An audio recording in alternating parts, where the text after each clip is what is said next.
Hi, magandang araw po ulit sa inyong lahat. Ngayon, titingnan po natin for our third reading. Ano po ba ang pwede nating makita naman on our third reading? Kanina para na siyang busit na busit, inis na inis sa'yo, no? Ayan, so ngayon po, tingnan po natin kung ano po ang nangyayari dito, no?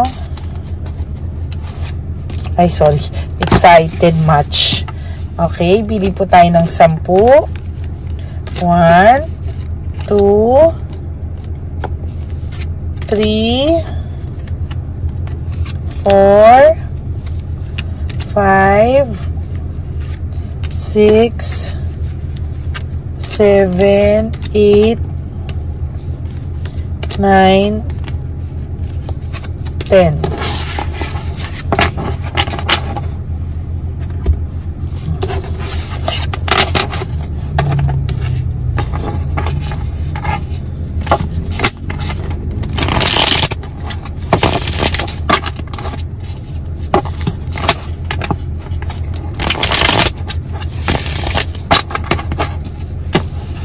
Ayan.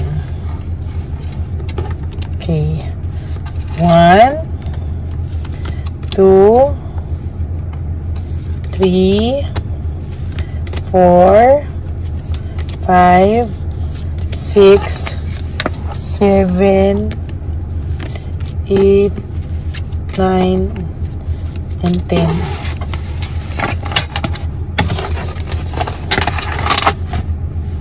Saglit po, gusto ko lang pong kuhanan ng energy ito ngayon.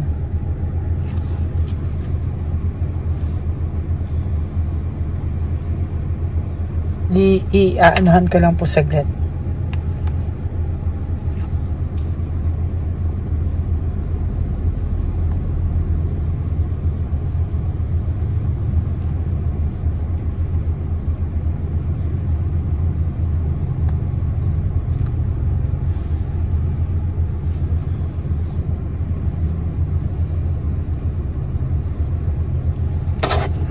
Okay.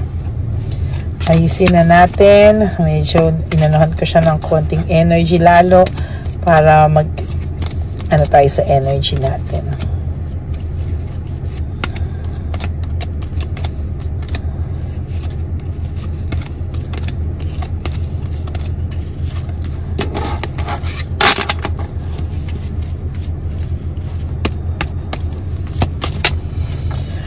Okay, no? Sa ngayon po ay feeling niya po hard work. May work regarding work. Meron po ako nararamdaman na continuation ito ng aking second reading. Feeling ko po pinagbibintangan ka po na may pinapagawa ka po sa kanya. Pinagbibintangan ka po niya na kinukulam mo siya. Why?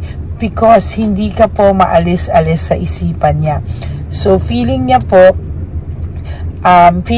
talaga ngayon is somehow baka daw po pinagagalaw mo po siya kasi nagtataka po siya na bakit kahit ayaw ka na daw niyang isipin, may iba na daw po siya, continuous po yung pag-iisip niya sa'yo. Praning, At isa pa po, nagkakamalas-malas po yung buhay niya, the Tower. This is about disaster and destruction. Alam niyo po sa tarot cards, ito po yung hindi pinakamagandang cards, no? Depende po sa katabi. So, ang naiisip niya po dito totally po ay ayan po, para po siyang dito sa kanyang nangyayari sa kanyang malas-malas, para po siyang naaaligaga, hindi mapakali. Tapos naiisip ka po niya, tapos nagkakamalas-malas siya. So, feeling niya po kinakarma siya or pinagagawan mo daw po siya. Maybe may pinapagalaw ka po sa kanya o mo daw po siya, kinakarma daw po siya, Ikaw po kasi, kumpleto yung direksyon ng buhay mo, may direksyon ka, siya po yung wala. So maybe, ang iniisip niya po talaga is, ikaw, Ikaw yung nagpapagawa sa kanya. Yan Sa totoo lang po, okay sana, Okay sana na hindi ka na mawala sa isip niya Pero napapagbintangan ka pa po na pinapagawan mo siya, baliktad po, no? Ikaw pa po yung naiisip niya na pinapagawan mo po siya kasi hindi ka po maalis-alis sa isipan niya, kaya ganyan. May reward po akong nakikita dito sa iyo sa lahat po na naging pagtitiis mo. Ngayon po ang reward mo ay unti-unti po ikaw ay nakakaahon, pero siya po yung lumulugmok. Because ayan o, yan po yung the tower, no? Kaya po ikaw po, pinagbibintangan ka po niya ulit. Ikaw na naman po yung masama, pinagbibintangan ka po niya kasi nagkakamalas-malas siya, pero hindi ka pa po mawala sa isip niya. So feeling niya nga pinapakulang mo po talaga siya. Awakening and reflection, hindi niya po alam na yun po ay resulta ng kanyang nakatagong konsensya, no? Somehow yung person nyo naman po ay kahit papano hindi naman po siya parang demonyo, no? Pero somehow nakikita ko po dito na kahit papano po ay meron po ako nakikitang resentment. Hindi lang po niya ine-entertain yung thought na may resentment po siyang nararamdaman. Actually, nakikibalita po ito sa ibang tao, no? Ayan, no? Gossip, no? Nakikibalita po siya sa ibang tao nang hindi halata at ina-isolate niya po yung sarili niya para hindi po siya mahalata. Oh. Yan, no? Control and compassion. Gusto niya pong kontrolin yung isipan niya, balansihin yung isipan niya, pero hindi niya po magawa, no? Hindi niya po magawa talaga.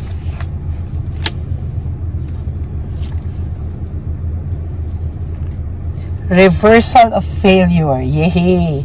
Nandito po itong Wheel of Fortune na to. Yung umiikot na po ang inyong gulong ng kapalaran. Kayo po ay umuokay na. Tapos yung person nyo po ang parang nagbabalik na po kayo ng tadhana, no?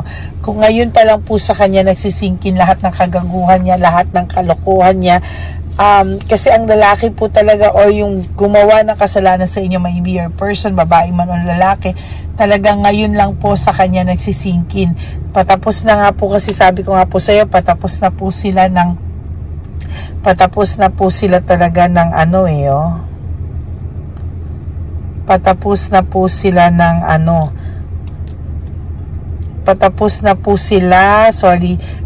honeymoon stage. So mostly, ayan, no?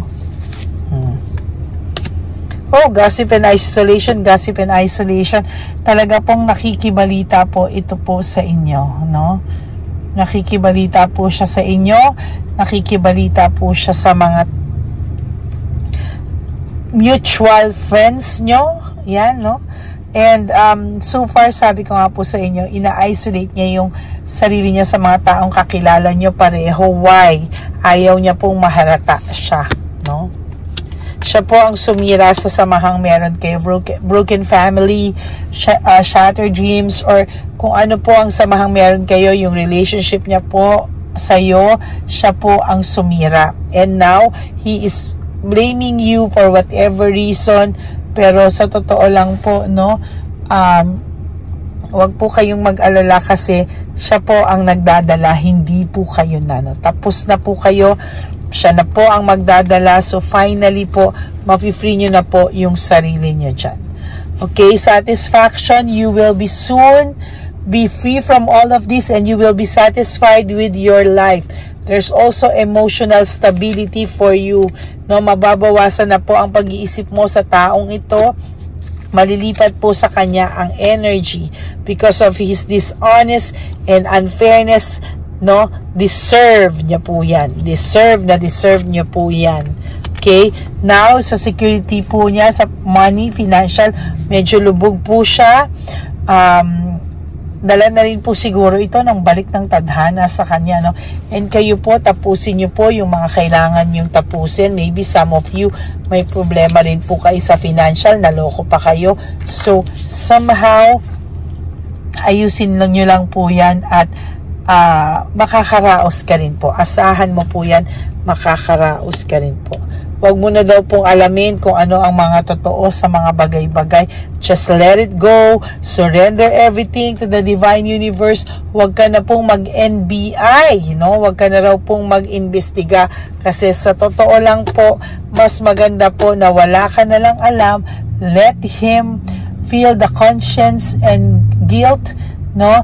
At hayaan mo po na ibalik sa Kanya ng tadhana whatever na bagay na deserve niya sa buhay niya. Oh, ayan o, naghahanap po siya ng hope and somehow reaching out, no? Gusto niya pong mag-reach out sa'yo, no? Gusto niya pong kahit papano po gusto niya pong mag-reach out, pero hindi po siya makapag-reach out talaga. Lack of balance, maybe your person po, hindi niya po mabalanse yung buhay niya ngayon. Somehow, he feels sad, down, naiisip ka pa po niya, yung buwiset, yung galit, oh my God, full of negativity, full of negative feelings. Aray, ang sakit ng balakang ko. There's coldness na ano dito, no?